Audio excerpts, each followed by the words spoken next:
Halo teman-teman semuanya, apa kabar?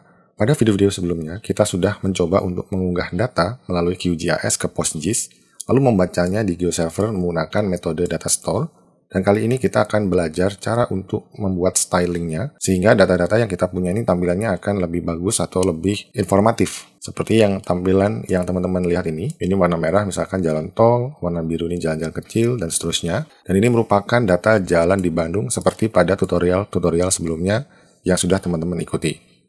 Dan juga ada data poligon seperti ini. Ini adalah batas desa di Provinsi Sulawesi Selatan. Data aslinya seperti ini teman-teman. Jadi ini kalau saya zoom out, tampilannya seperti ini. Nah ini adalah di Kota Makassar dan Kabupaten Maros kalau nggak salah. Seperti ini datanya di layer spasialnya. Dan ini nanti kita akan styling dan kita akan tampilkan melalui GeoServer.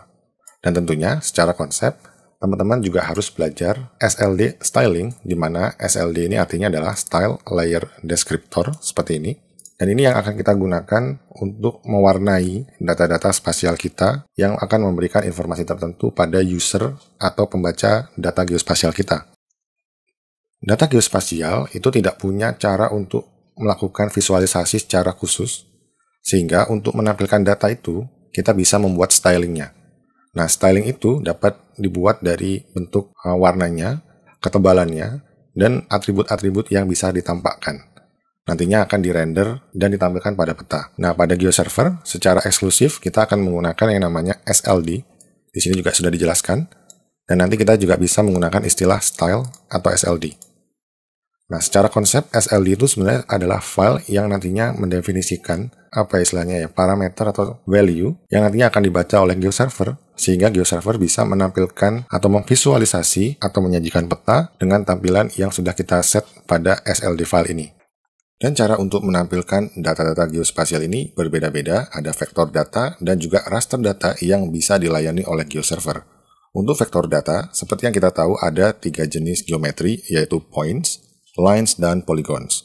Dalam hal ini, lines merupakan yang paling simple cara untuk menampilkannya, karena kita hanya mengutak-atik tampilan garisnya yang kita sebut dengan stroke. Sedangkan untuk polygon, ada 2 dimensi bentukannya, dan kita harus menstyling pinggirannya dan juga isi dari polygon itu, di mana isinya ini disebut juga dengan fill.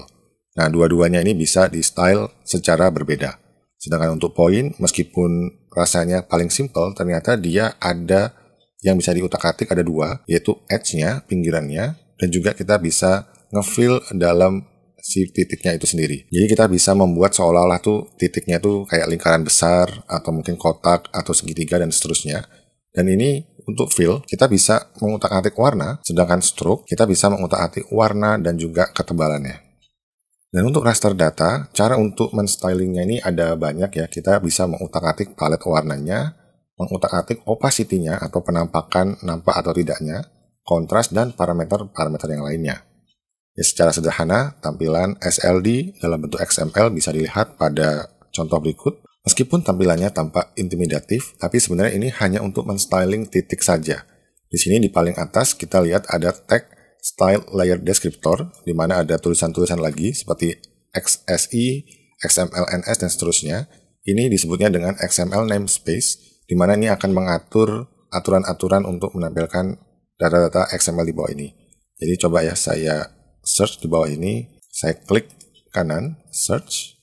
Nah, namespace ini di website w3schools.com disebutnya menyediakan metode untuk menghindari konflik dari nama elemen. Detail-detailnya teman-teman bisa baca di sini, dan kembali lagi ke introduction dari SLD-nya. Di sini yang paling penting sebetulnya kita akan mulai dari baris ke-14. Di sini juga di bawah diceritakan bahwa ini adalah cara untuk men-styling titik spasial mulai dari tag point symbolizer. Jadi yang important ini mulai dari line 14 atau baris 14 yang digunakan untuk men-styling data titik atau points, dan line 15 sampai line 17 ini kita bisa menggunakan teks untuk menampilkan bentukan dari titik itu sendiri. Di sini tampilannya adalah circle atau lingkaran, di mana SLD menyediakan selain lingkaran yaitu ada square atau kotak, bintang, triangle, dan lain-lainnya. Teman-teman nanti bisa baca reference dari SLD di sini. Jadi point symbolizer saya klik saja. Saya buka di tab baru. Nah, di sini ada macam-macam, coba kita Ctrl F saja. Circle harusnya ada. Oke, di sini ada, jadi ada bintang, triangle, cross, atau X. Dan ini bisa digunakan untuk menstyling bentukan titik yang teman-teman ingin tampilkan. Selanjutnya, pada line 18, di sini ada tag fill. Di dalamnya juga ada CSS parameter, di mana ini untuk mengisikan warna di dalam bentukan yang sudah kita set di atas. Ini circle, jadi isinya atau fill-nya itu berupa warna. Di sini kode FF04 kali adalah kode warna merah. Sedangkan baris yang paling penting yang terakhir itu ada di line 22, yaitu ukuran dari circle yang teman-teman ingin tampilkan. Di sini tulisannya size-nya 6, di mana 6 ini satuannya adalah pixel. Sekarang coba kita kembali ke SLD reference. Di sini teman-teman bisa membaca lebih detail lagi, di mana SLD reference ini merupakan bagian dari Open Geospatial Consortium Style Layer Descriptor Standard yang mendefinisikan bahasa untuk mengekspresikan gaya atau tampilan dari data geospasial. Nah, GeoServer ini menggunakan SLD sebagai styling language yang paling utama. Dan di bawahnya ada elemen-elemen yang teman-teman bisa gunakan. Elemen pada SLD itu secara sederhana digambarkan dalam bentuk tag-tag. Di sini misalkan elemen yang paling puncaknya atau root element disebutnya dengan style layer descriptor, seperti yang sudah kita lihat sebelumnya. Dan di dalamnya mengandung elemen lagi yaitu layers dan styles itu sendiri. Jadi detailnya dibaca di sini. Seperti yang sebelumnya, coba ya saya buka layers sama style layer descriptor. Nah, di sini tag yang bisa teman-teman gunakan di bawah tag utamanya ada name layer dan user layer. Sebagai contoh di sini ada layers, ada name layer, tagnya lagi bisa diisi di dalam tag name layer ini. Jadi ada name, description, name style, user style, dan seterusnya. Selanjutnya ada lagi style yang mengandung aturan-aturan dan filter untuk mendefinisikan atau menentukan ya fitur-fitur mana yang ditampilkan dalam bentuk spesifik. Jadi simbologinya ini sangat spesifik sesuai dengan aturan yang diset pada SLD file ini. Sebagai contoh di sini ada rules dan filters. Kita buka lagi. Nah, di sini rules artinya adalah aturan-aturan yang mendefinisikan tampilan atau penampakan dari fitur-fitur. Dan ini merupakan kombinasi filter-filter yang teman-teman bisa buat untuk menampilkan data geospasial yang sesuai dengan kondisi-kondisi tertentu. Kalau true, dia akan di-render. Jadi secara sederhana, konsepnya seperti itu saja teman-teman. Sebenarnya kita tidak perlu terlalu detail untuk memahami ini. Kita bisa sambil lalu menggunakan tools yang sudah ada dan itu bisa didapatkan dengan aplikasi open source yaitu QGIS. Tapi sebelum ke sana, ini kita bahas sedikit tentang point symbolizer, line symbolizer, polygon, dan juga raster. Di sini sintaks untuk point, line, polygon, dan juga raster saya buka.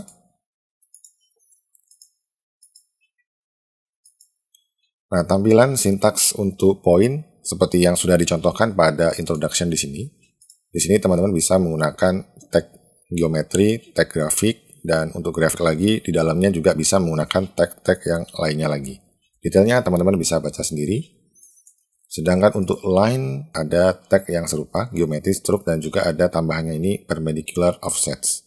Detailnya sama seperti penjelasan sebelumnya, teman-teman bisa baca detailnya sendiri dan lebih kurang yang polygon harusnya akan sama, ada geometri, ada fill, isian di dalamnya, dan juga ada stroke-nya. Tadi kita lupa belum bahas filters, di mana filter ini merupakan mekanisme yang diset pada SLD untuk kondisi-kondisi tertentu. Jadi kalau filternya true, dia akan ditampilkan. Sama seperti yang rules yang sebelumnya tadi, dia merupakan kombinasi dari filter ini. Secara sederhananya kita bisa beranggapan gitu ya, bahwa fungsionalitasnya ini mirip dengan SQL atau SQL where clause. Jadi ada kondisi-kondisi tertentu setelah di query, ada kondisi tertentu yang harus dipenuhi oleh filters ini. Nah, sekarang kita langsung saja ke QGIS untuk menggenerate file SLD ini. Lalu nanti filenya kita upload di GeoServernya di sini teman-teman. Nanti kita akan gunakan menu Styles. Sebagai contoh di sini saya gunakan tombol Add New Style atau menu Add New Style. Di sini kita akan unggah file styling.sld itu sendiri. Cara untuk menggenerate-nya, kita buka QGIS dulu. Di sini teman-teman tinggal double klik di layer spasialnya. Lalu pilih kategorisasi warna yang teman-teman inginkan. Tentunya warna-warna ini tidak sembarangan di-generate, teman-teman harus menyesuaikan tujuan teman-teman membuat styling pada data spasial teman-teman. Intinya harus ada informasi yang bisa disampaikan ke pembaca peta dan tidak membuat rancu.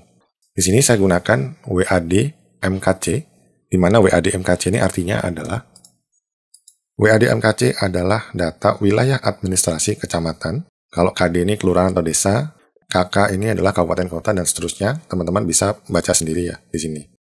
Jadi di sini saya akan gunakan field WAD MKC, tapi tentunya teman-teman ingin dong lihat data spasialnya, atributnya seperti apa. Kita buka dulu atribut tabel dari data batas desa di Provinsi Sulawesi Selatan di Makassar dan Maros. Data ini adalah data tahun 2018. Di sini datanya seperti ini teman-teman. Jadi ada objek ID, KD, PPUM, dan seterusnya. Teman-teman bisa baca referensinya melalui buku yang dikeluarkan oleh Badan Informasi Geospasial dan linknya sudah saya letakkan di deskripsi. Nah, di sini banyak field-field yang bisa teman-teman gunakan. Yang kita pakai adalah WAD MKC ini. Saya close dulu, double klik lagi di layer spasialnya untuk membuka tab Layer Properties atau Window Layer Properties, menu simbologi. Saya akan gunakan Categorize, dan saya akan pilih field WAD MKC, dan saya klik Classify.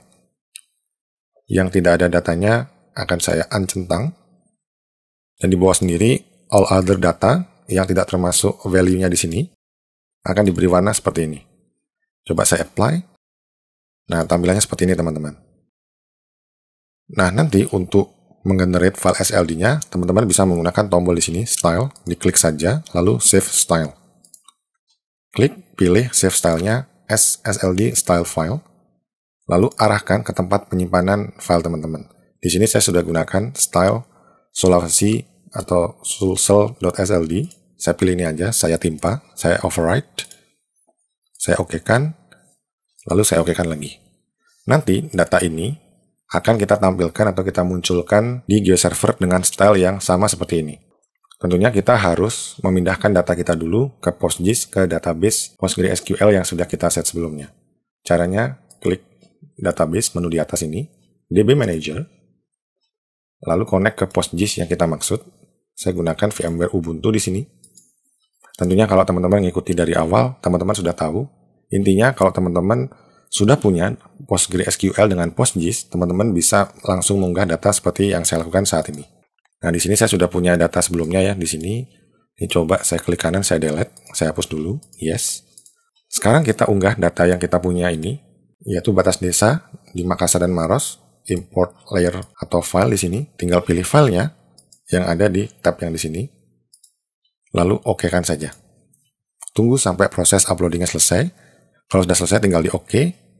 Coba kita refresh. Sekarang di GeoServer-nya kita klik tombol atau menu layers di bawah grup data, add new layer, pilih workspace-nya atau data store-nya maksudnya, maaf, tutorial GeoServer peta tematik. Nah, di sini akan ada yang sudah kita unggah sebelumnya dan salah satu yang sudah publish adalah tutorial GIS Jalan Bandung. Dan kita akan mempublish Desa Sulawesi Selatan, Makassar Maros 2018 ini. Klik Publish. Di bawahnya kita set bounding box-nya dulu, compute dari data, compute dari native bounds, kita apply dulu. Dan di tab Publishing, kita akan ngeset nanti default style-nya di bawah layer settings, sesuai styles dari SLD yang akan kita unggah. Jadi di sini sudah ada ya sebelumnya social fix yang sudah saya pernah tes. Juga ada tutorial GeoServer Jalan Bandung yang pernah kita coba bersama-sama. Di sini saya klik save dulu untuk nyimpen filenya. Sudah muncul ya di layer Desa Sulawesi Selatan ini, Makassar Maros. Kalau di layer preview, tampilannya masih sederhana, warnanya abu-abu seperti ini. Sekarang kita kembali ke GeoServer. Di sini saya refresh dulu. Tampilannya seperti ini. Kita pilih menu Styles, add a new styles. SLD-nya kita unggah dari data kita. Dan tadi kita gunakan style_sulsel ya yang di sini, yang di atas. Kita klik open, lalu klik tombol upload di sini. Dan nanti data-data XML yang mendeskripsikan styling dari data spasial kita sudah ada di sini teman-teman. Nah, kalau sudah masuk seperti sini, teman-teman bisa menginspeksi lagi. Ini menggunakan namanya SLD Editor. Teman-teman bisa ngerubah lagi. Misalkan di sini mau diganti-ganti juga masih bisa. atau bisa di undo juga. Lalu klik validate untuk ngetes apakah ada error. Saya apply, saya coba klik layer preview. Oke, ini ternyata saya salah data. Coba saya pilih datanya adalah Desa Sulawesi.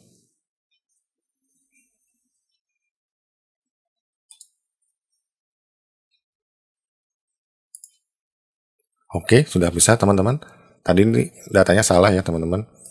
Setelah saya regenerate lagi atau klik apply, dia sudah menyesuaikan datanya membaca ke tutorial GeoServer Desa Sulawesi Selatan, Makassar Maros 2018.